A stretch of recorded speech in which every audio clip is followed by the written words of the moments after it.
Vasudevaya. Om Namo Bhagavate Vasudevaya. Om Namo Bhagavate Vasudevaya. What is it? Canto 3, chapter 15. And today's going to be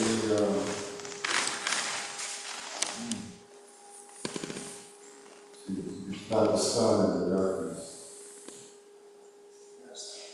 I think it's 17, but I'm not sure. No, it's 8.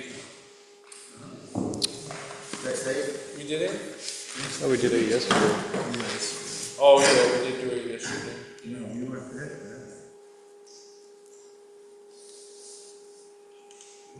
Okay, we read. It's the one after the one where he's pulling the bull by the. Yeah. That's text 9. It's Canto 3, chapter 15, text 9. Sa Tvam Vidatva Asam Umam Tamasa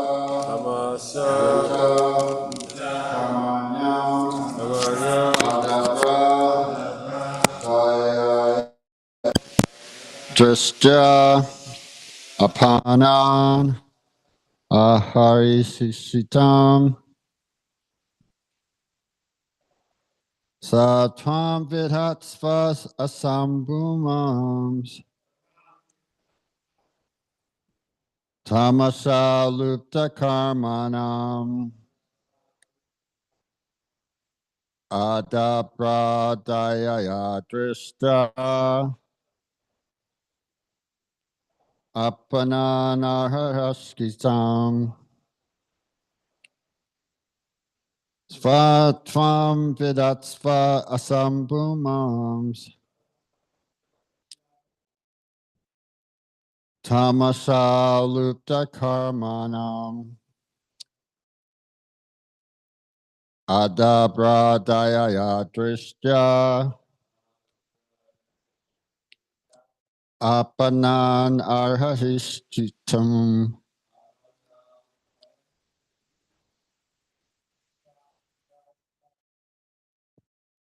Satvam Vidasva Asambhumams Tamasa Lupta Karmanam Adabradayaya Drishya Apanamahishtum Satvam Vidaspasam Umams Satvam Vidatsva Asambhumams Tamasa Lupta Karmanam Tamasa Lupta Karmanam Adabradayaya Distra Adabradayaya Drishya Apanan Arashiktitam Apanamahishchitam Satyavam Virhastava Sabrumas Satvam Vidasva Asambhumams Tamasa Lupta Karmanam Tamasa Lupta Karmanam Arabradayaya Dashya Adabradayaya Drishya Apanat Arhadasitinam Apananariyashitum Svatang Vidhastva Shambhumams Svatvam Vidasva Asambhumams Tamasa Lupta Karmanam Tamasa Lupta Karmanam Adabradayaya Drishtya Adabradayaya Drishya Apanan Arhasikshitum Apanamarhishitum Satva Vitaska Shambhumas Satvam Vidasva Asambhumams Tamasa Lupta Karmanam Tamasa Lupta Karmanam Adabradayaya Distra Adabradayaya Drishya Apanana Arishikshatam. Apanamahishikshitam. Satvam vidastva shambhumams. Satvam vedasva sambhumams. Tamasa lupta karmanam. Tamasa lupta karmanam. Adabradaya yadrishtya. Adabradaya yadrishya. Apanan arahik hisiktum. Apanamahishitum.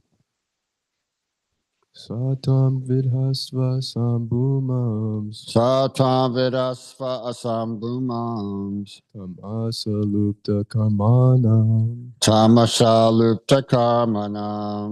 Adabradaya drishtya. Adabradaya yadrishya. Apanan arhastitatam. Apanamahishitum.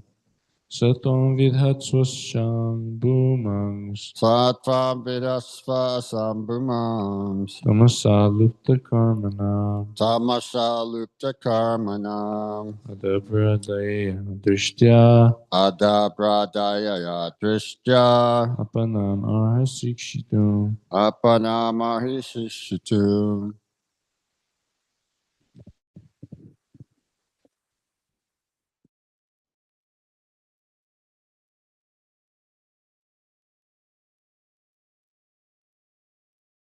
Satvam vitasva shambhumam. Satvam vedasva sambhumams. Tamasa lupta karmanam. Tamasa lupta karmanam. Ataprataya yatristya. Adabradaya yadrishya. Apanan arahasiksitam. Apanamahishitum.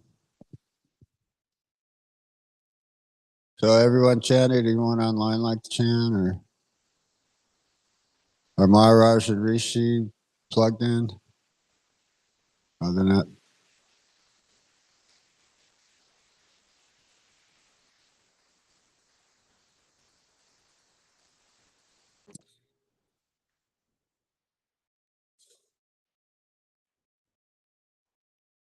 Oh no, what'd I do? Pressed the wrong thing.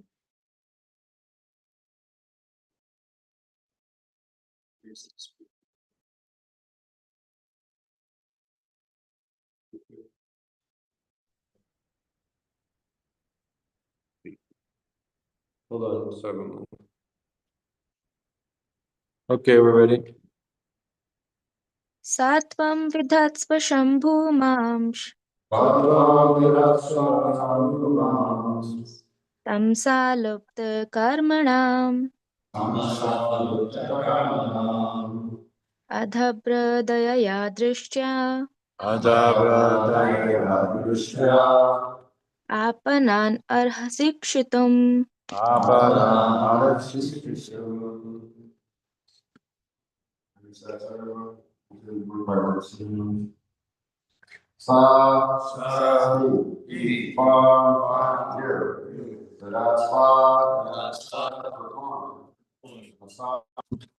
good fortune.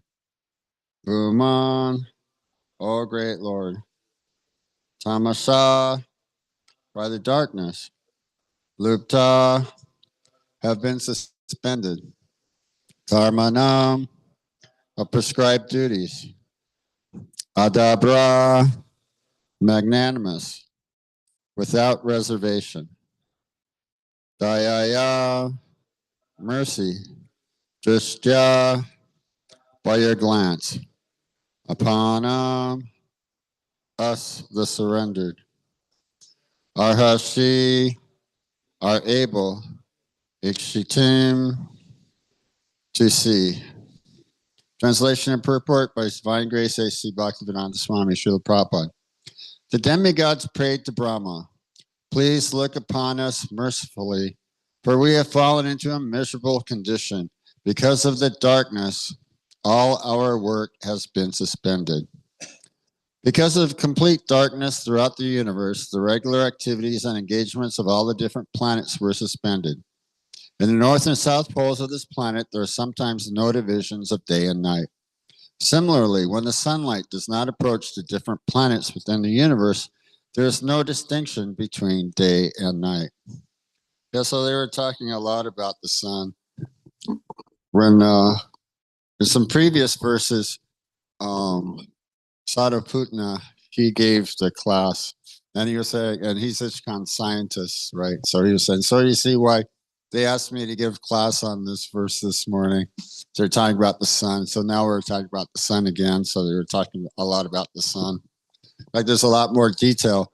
So the activities of demigods were suspended. They couldn't supply heat and light, so there's no vegetation, right? There's no rain, right? Because there's no vision, right? You can't see in the dark. The eyes require light. In fact, that's when creation takes place. The sun and the sight, the seeing, vision, and the organs of vision are all created simultaneously. So it's required that you have sunlight in order to see. They're also talking about some animals that are nocturnal, like the owls. They have larger pupils, and they're awake and they hunt at night. But it's still dependent on the sun, because there's still a distinction between day and night. And so this is a world of duality. So that's what was taking place because of the conception of the pregnancy of Diti, of two great demons, Hiranyakashipu and Hiranyaksha. There was darkness spread throughout the universe. So the demigods, they're disturbed, so they're praying to Lord Brahma to help them with this situation. So then what they're talking about is that everything is like perfectly arranged. They're saying if there's like just like a little small degree of difference in the positions of the Earth planet and the sun, it's 93 million miles away, that it would cause havoc. There was some information in the late 80s regarding the melting of the polar ice caps. And at first, it was about the size of a golf ball, and they put a flagpole on there to try to measure it, right? And they started noticing it was getting a little larger. It was getting about 4 feet, 6 feet. And then it was big enough that scientists were going down in there in submarines to go down and see what's going on the what is it? The bottom of the ocean. Whatever they call the sand layer, the bottom, the soil at the bottom of the ocean. So they're trying to figure out what was going on, but at the same time, they're noticing that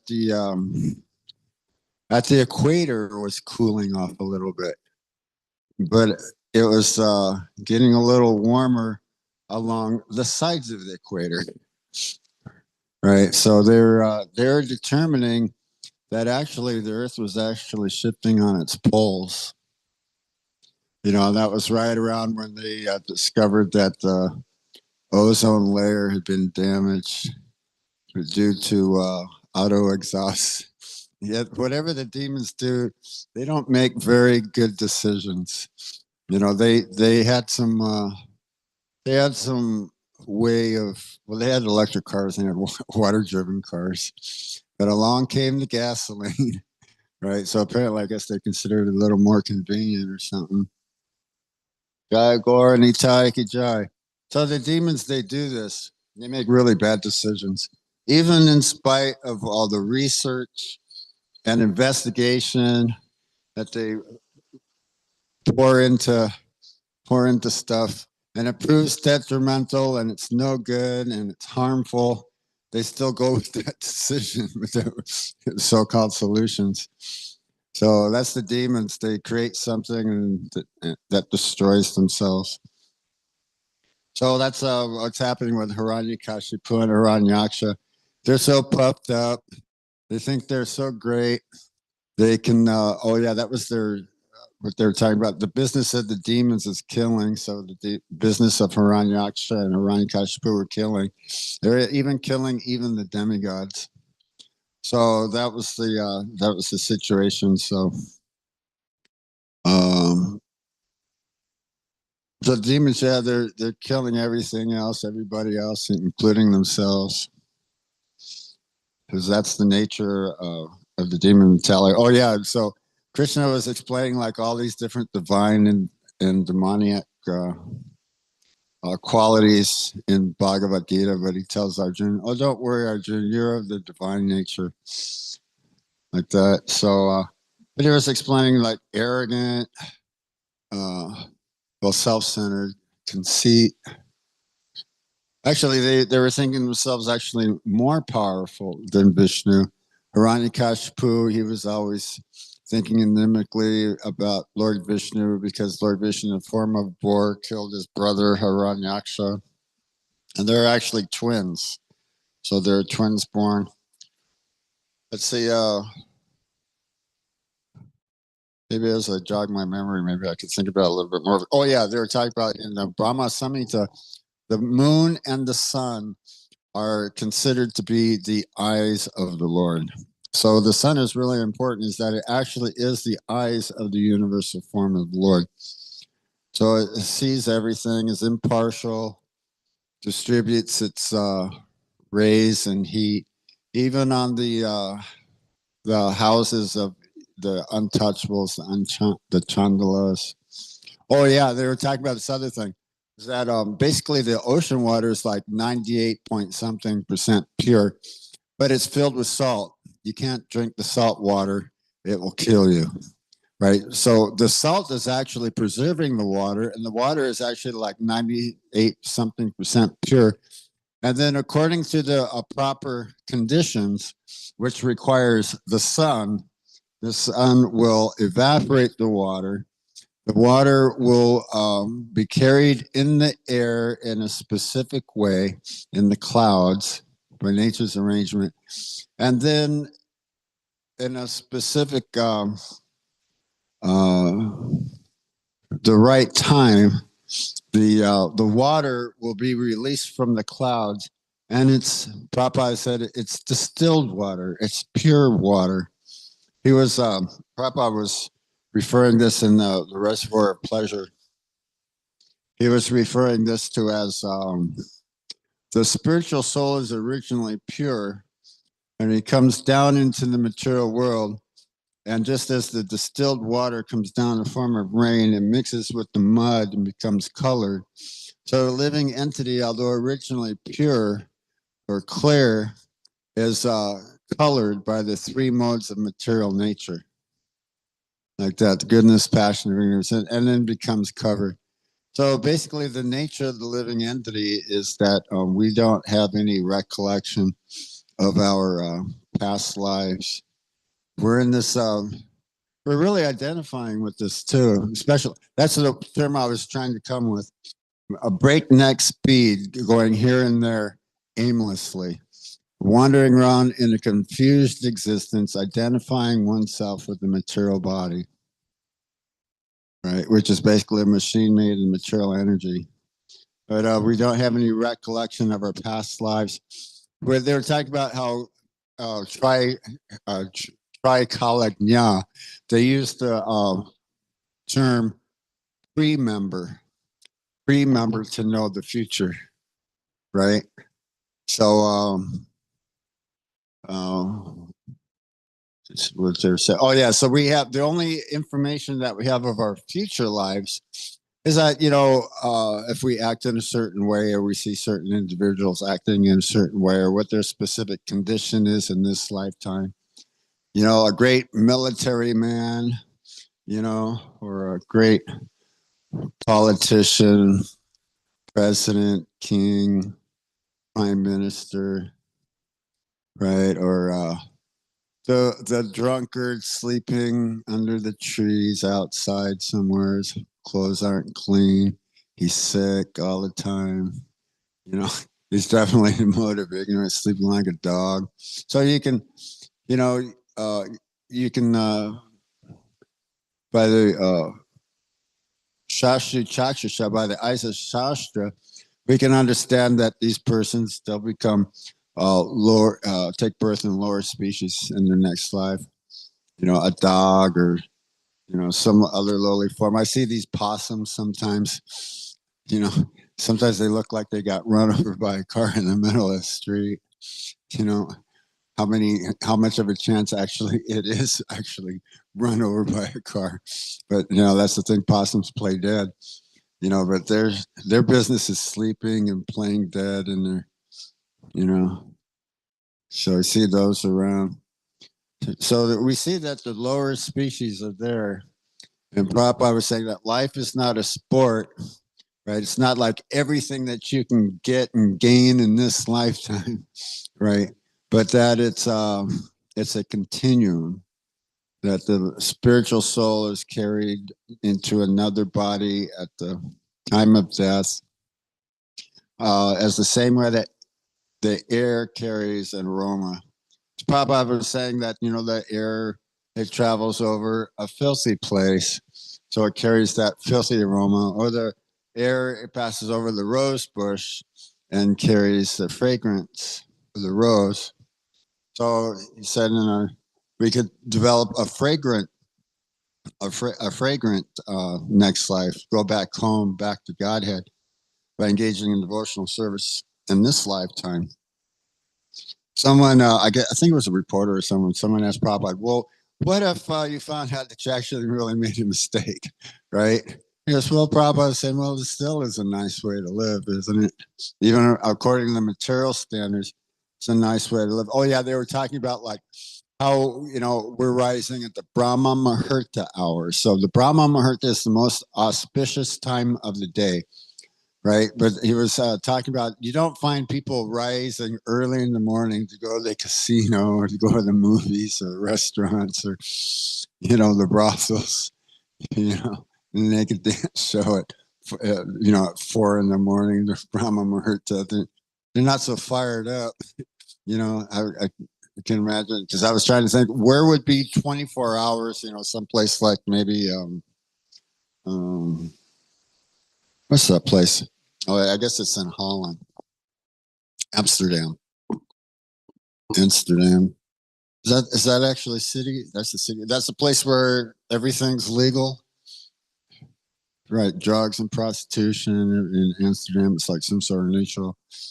Yeah, I guess in Switzerland, I guess the LSD is still legal there or something. So I guess it's some sort of neutral. Oh yeah, was it Geneva? They have something called the Geneva Coding Convention. Geneva is neutral. So there's a morning, a room conversation with Srila Prabhupada with, I guess the ministers, the prime ministers of Geneva. It's just good to listen to. I believe it was also in Back to Guided Magazine. I remember seeing the picture of Srila Prabhupada meeting with the dignitaries. But it seemed to me that what Prabhupada was saying, they weren't really catching on. They were still asking like the same basic questions that was really very apparent that they really didn't understand what Srila Prabhupada was actually really talking about. Prabhupada would explain the situation. I think he was talking about like how the world diplomats, they need to be God conscious and to raise the consciousness of the society, And so that's the whole point of the Krishna consciousness movement is to educate the masses, according to Bhagavad Gita as it is, not Bhagavad Gita as it isn't. And Srimad Bhagavatam, which is the very means of conquest for this age of Kali, is hearing Srimad Bhagavatam, hearing about the topics of the incarnation of the Supreme Lord in great detail. So yeah, I was doing some research about the various Boar incarnations and the various, I guess there's differences in the narrations according to the specific Boar incarnation, the white boar and the red boar, and Lord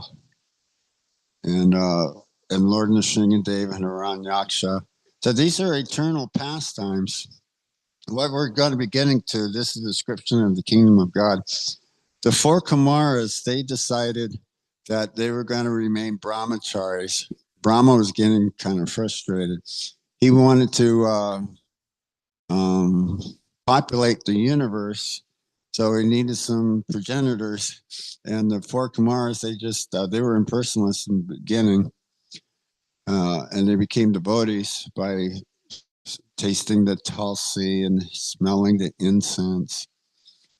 So there are three knowers of the absolute truth. There's Brahman, Paramatma, and Bhagavan. Jai Gaura Nitai Ki Jai. And Krishna, our service to Krishna, is a culmination of all yoga and sacrifices, penance, austerities, and studies of the Veda. They pointed this verse out where Sri Prabhupada, Vedas Sabatir, is Krishna says in the Bhagavad Gita, by all the Vedas I am to be known. So they're describing Krishna as the Supreme Personality of Godhead and his various aspects, the impersonal aspects and the aspects of Nirguna. Nirguna, devoid of material qualities, and that the Supreme Personality of Godhead is Saguna. It possesses spiritual qualities. So it's not just a negation of material qualities, which gives the example or what's required to understand the Supreme as being impersonal or light in an eternal oneness of light, but is also localized as a person, is distributed everywhere as Paramatma and the living entities, and then localized and unfragmented as the Supreme Personality of Godhead in his unlimited various different forms and names and pastimes, according to the mode of worship of the devotee. Then the devotee has the chance to participate and assist the Lord in his specific pastimes, personally in an intimate personal relationship. So, so the four Kumaras, they just decided that they just weren't going to develop their bodies. They just won't grow up them. They'll just remain as small children and not develop, so that way they won't become entangled in Maya or illusion. So they're entering into the kingdom of God. And here's the description. There were 7 gates, and there was ponds and swans and lotus flowers and fruit trees and these golden gates that were all ornamented, that were, I don't know, really tall, 14 feet tall or something like that, really tall. So they passed through all 6 of the gates, and they were stopped at the 7th gate. So the gatekeepers, Jai and Vijay, they were trying to stop the 4 Kumaras from coming through. They said, you're just small boys. How can you see the Supreme Personality of Godhead? How can you come and see Narayan? So Narayan came, and 4 Kumaras, Chris, Jai, and Vijay, to take birth in the material world. So Narayan was said, okay, let's be fair about this thing. You have to go to the material world, but you want to be 7 times as a devotee or 3 times as a demon. Right? That gave him a chance. So they decided 3 times as a demon. So they're saying that Prabhupada had said that Jai and Vijay participated in this Leela with the Supreme Personality of Godhead as Hiranyaksha and Hiranyakashipu only once. Although that these are eternal pastimes that continually to reoccur, but this is the mission of Lord Braha, is to kill a demon by the name of Hiranyaksha.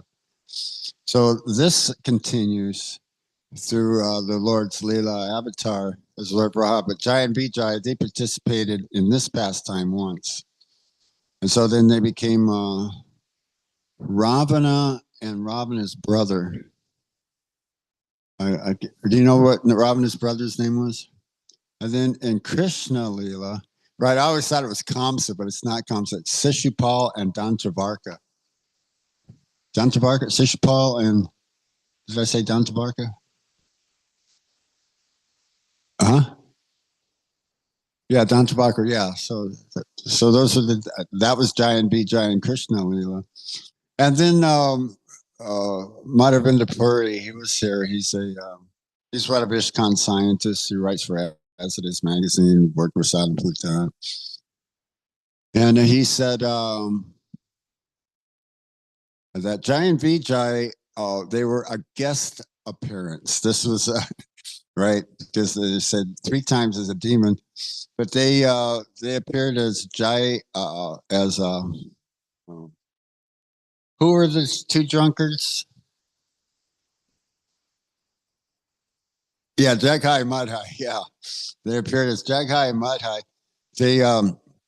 They're saying in those days drunkenness was uncommon, not as common as it is today, right? So the people they would gather, I guess they were calling this a flash mob, right?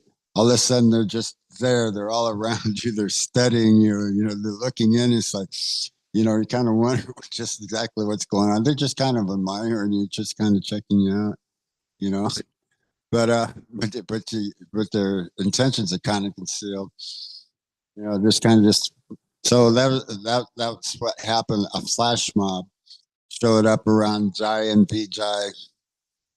They were being entertained by the antics of a couple of crazy drunkards, a couple of miscreants, troublemakers, just making trouble, right? So Lord Nityananda was preaching to them, and they threw a piece of a clay pot to Lord Nityananda and cut him on the forehead.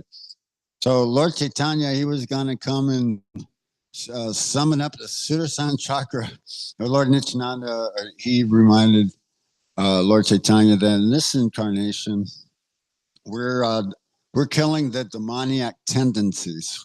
We're not killing the demons, but we're eradicating the demoniac qualities by the spreading of the Sankirtan movement. So actually, they were Jagai and Madhai, they became devotees. And then everyone, like even when the prostitute who became a devotee by hearing Haridas Thakur chant, although originally her intentions were impure, being hired by a king to entice Haridas Thakur to fall down, she became a devotee. So the people, they would come from all over the villages to come and see the person who converted to a devotee. They're chanting Hare Krishna and cultivating Tulsi and wearing Tulsi beads. Even the hunter Murari, everyone would come to see the hunter who now became a devotee who isn't even willing to kill an ant. He was brushing the ants aside before he passed over. So, are there any questions or comments or subject of discussion?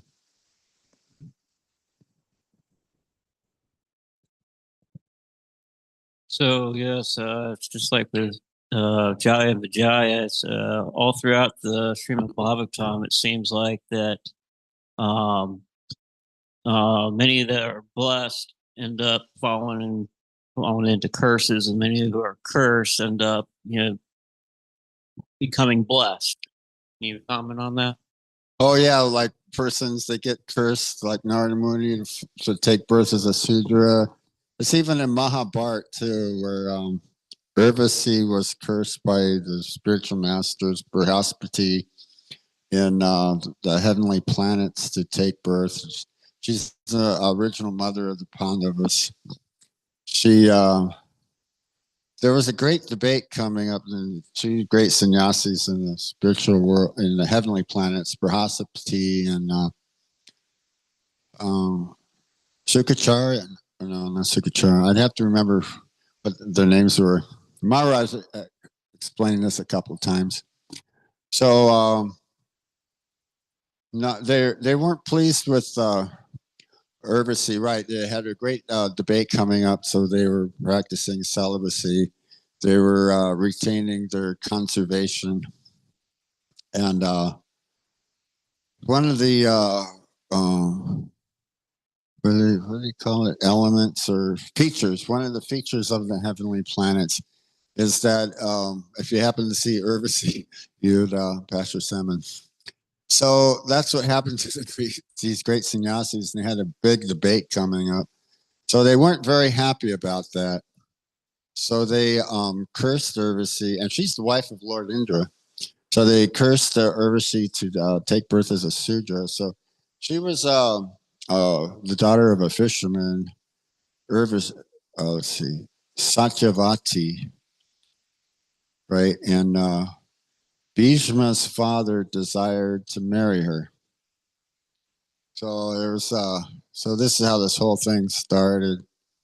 And Bhishma, this is when the great grandshire of Bhishma, he took a vow to remain brahmachari for his father's happiness, to marry Satyavati, and Bhishma was given the benediction from his father that he will not die until he wishes to die. So on the battlefield of Kurukshetra, he was lying on the bed of arrows. He was pierced with so many arrows that his body didn't even touch the ground. And he was waiting for the specific path of the sun traveling on the southern side of the horizon. So he just simply wanted to see the lotus feet of Lord Krishna at that specific moment. And so Narada Muni, he was singing songs of, well, I guess the material cinema songs, right? It was a Sankirtan festival. And Narada Muni was a very, very opulent Gandharva. He had all his followers, and they were singing the material songs of love. And so the sannyasis and the Brahmins present, they were not very happy with this conduct of Narada Muni. So he was cursed to become a Sudra in the material world, right? And then he developed a taste for hearing and chanting by taking the remnants of some great sadhus who were he was serving at his mother was a maidservant. So he developed this taste for hearing and chanting by taking the remnants of the prasad from these great saints, hearing and chanting. And the emperor of the whole planet, Bharata Maharaj, right? He took a few different incarnations. He was Jada Bharat, and he took the birth of a deer.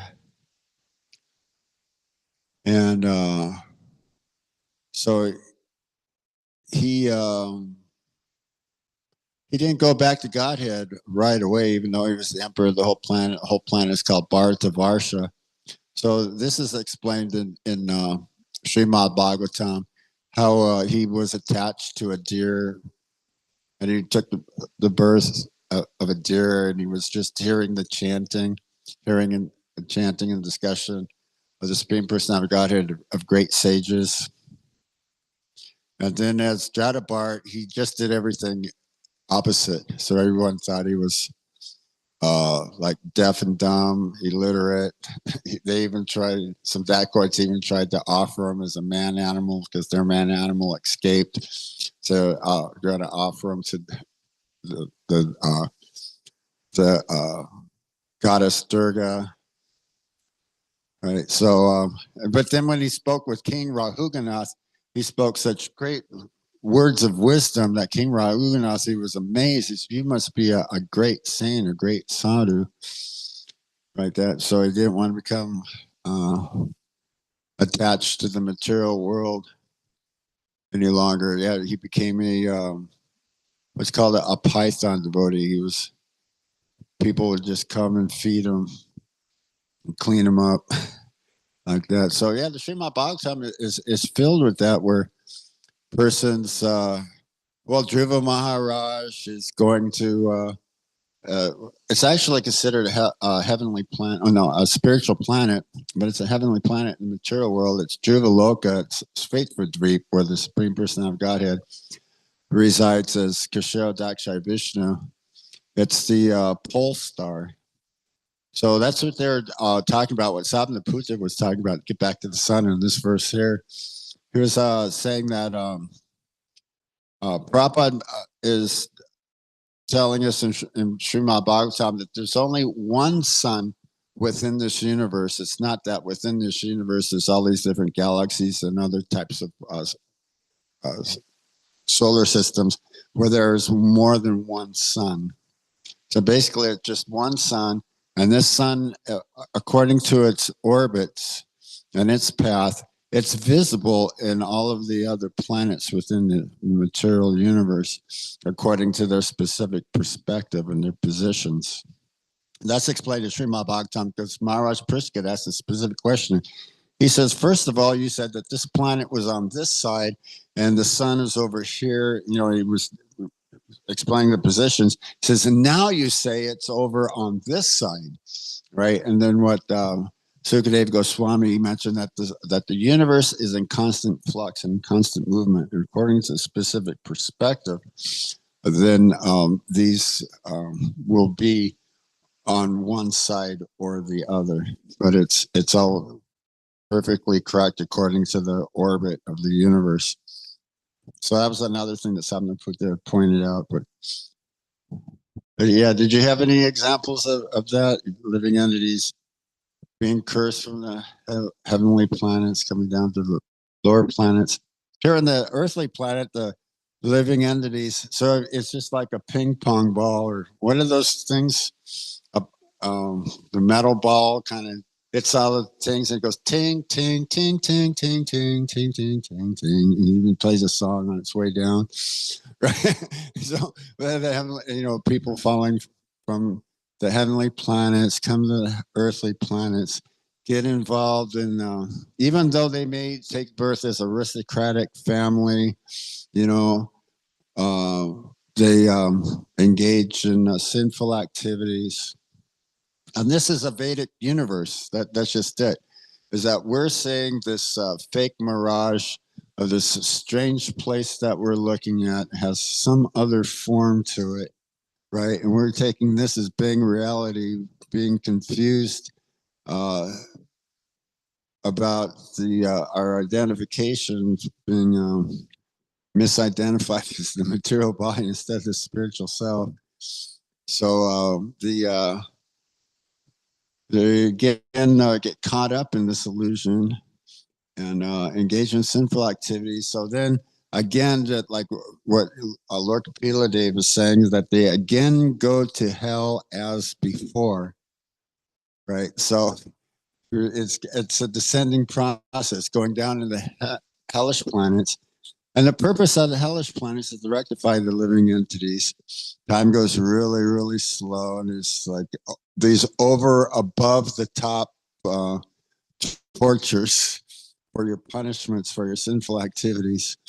It's ultimately meant to train you to take birth in a lower species, to prepare you to be a pig or a bear or a fish. Someone wants to become a fish is beaten so bad that they no longer desire to have arms and legs, right? And they're saying that the fish is even lower than the plants and the trees. The plants and the trees are a higher evolutionary form than the fish are, so there's 8,400,000 species of life, and the material universe is eternally manifested and unmanifested as the entire Mahatattva and millions of universes. And it's a material concept to think that there was a first time for the material creation. It's eternally manifest and unmanifest throughout eternity. And a living entity in the material world has been transmigrating through these 8,400,000 species of life millions and millions and millions of times. So now we're given a rare opportunity to understand what is Krishna and that we're spiritual soul, to understand what the actual situation is, so that we can be extracted from matter and go back home, back to Godhead, right? But what's unseen is that the living entity doesn't know what his past pious activities were, or his past sinful activities were, other than we can actually see what our position in this life is if we're opulent or, not opulent, health issues or mental infirmities, or, if we have good karma or bad karma from our past lifetimes, innumerable past lifetimes. It said there was karma that is carried from many, many millions of past lifetimes in the Nectar of Instruction. Prabhupada mentions that. So I think I covered everything, pretty much answered your question. Or anyone else have any questions, comments, points of discussion? Or... Okay, Jai. Srimad Bhagavatam, class key, Jai.